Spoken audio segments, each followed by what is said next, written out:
Righto, what have we got? This one's a stinker. Ooh, turn it back time a little bit. Oh, this hurts. This also comes up my algorithm. Oh, this one hurt.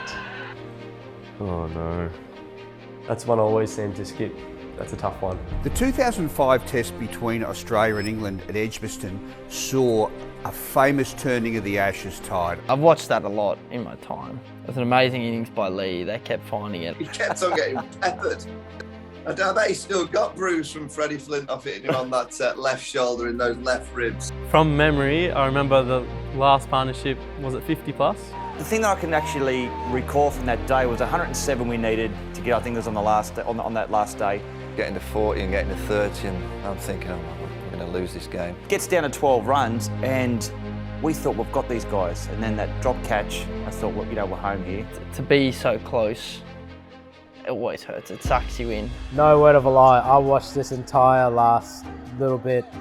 I remember I watched it I'll just watch it to see if Australia's going to lose. And I just couldn't believe how close we were getting. Warney got runs.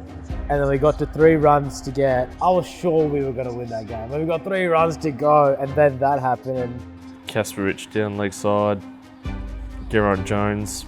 With Australia 3 runs short of victory, Michael Kasperich parried a hook shot and was caught off the glove. It sent all of England into a celebration. Can we have a little slow-mo there? Is his hand off the bat there? Is that like a little... Is his hand off the bat there? Oh, it is. It is. He wasn't even out. He didn't even have his hand on the bat. It was just... They DRS, didn't they? Hand was off the bat. No reviews. I think it's sad because if there was DRS at the time, it's not out.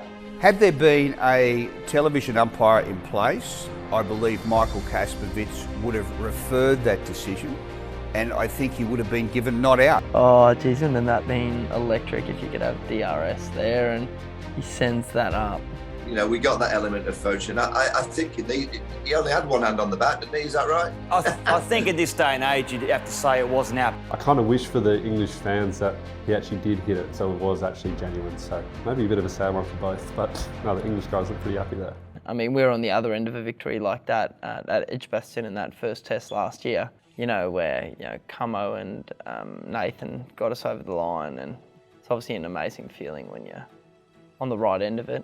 So many people have spoken about this game or moments like this as well, whether it be years and years ago or last away Ashes with Paddy and Nathan, getting us home with in similar circumstances. It's all these special moments and close games and how 1 or 2 moments in Ashes tests can decide a test match or even a series. Not the right side of it for Australia, but another hell of an Ashes moment when it gets close like that. Carry on. No, it's a pretty amazing test. 2005, I was still at school and finishing that. But they're the games that you want to try and be a part of as a player now. But yeah, pretty cool, and to see the reaction was pretty amazing. Well, that's almost an iconic photo as itself, with Binger on his haunches and Flintoff coming over. Well, the defining moment of that test and that series was the iconic photograph where Andrew Flintoff, just for a few seconds, left team celebrations to console Brett Lee, who had been such a spirited force. His batting on the last day was simply unbelievable. I mean, that moment there was a great moment in sport where he came up and consoled me. And he had his hand around me. We went in, we had a cold beer after the game. He poked me in the ribs where he worked me over. But that's great. Yep. It's all sport.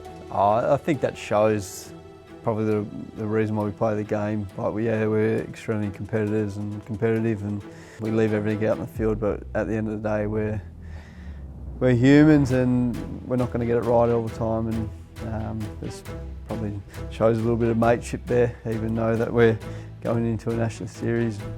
Yeah, when you compete and you battle hard, it's always nice to, then be respectful and do it the right way, which those guys did. That was one of the best test series to watch. That was one of the best series I've ever played in that particular game, even though that we lost, just the sportsmanship, the way it was played. I remember having the DVDs, and I just remember used to watch it over and over again. It was just like the extended highlights of all of the games and ebbs and flows of every test. McGrath getting injured, the close finishes, Gary Pratt run out, punter losing his mind as he's running off the ground, walking off the ground. Yeah, there was just so many cool moments. It's great to watch.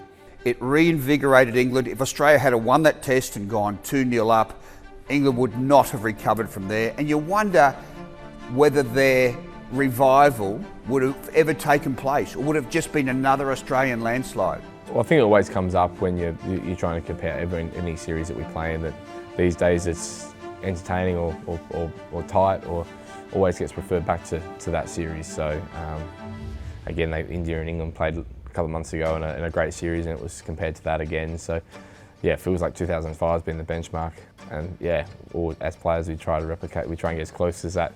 And I will say, if Australia go 2-0 up at that stage, it possibly would have been a whitewash. Really? You know, the team wouldn't have come back from 2-0 down. You know, the only reason that we gathered momentum is that we won a game, and we won that second test match, and you could just see the relief in the dressing room, but you could also see not only relief, but a huge amount of confidence. I think it was inspirational that Australia doing. I don't think we'd be talking about this series the same way Australia won. I think the fact that England won, it felt like so long since England had beat Australia. It just never. In my growing up, every time I played the Ashes, I just didn't get it. I was like, oh, another Ashes series. Here we go. We're gonna smash England again. Honestly, that's what it felt like the majority of my younger career until 2005. Before then, I didn't find Ashes cricket fun. That's why. 2005 I was like, oh, England won. And now then the rivalry, at least my generation, was built. Yeah, that's the benchmark, and hopefully every series is like that.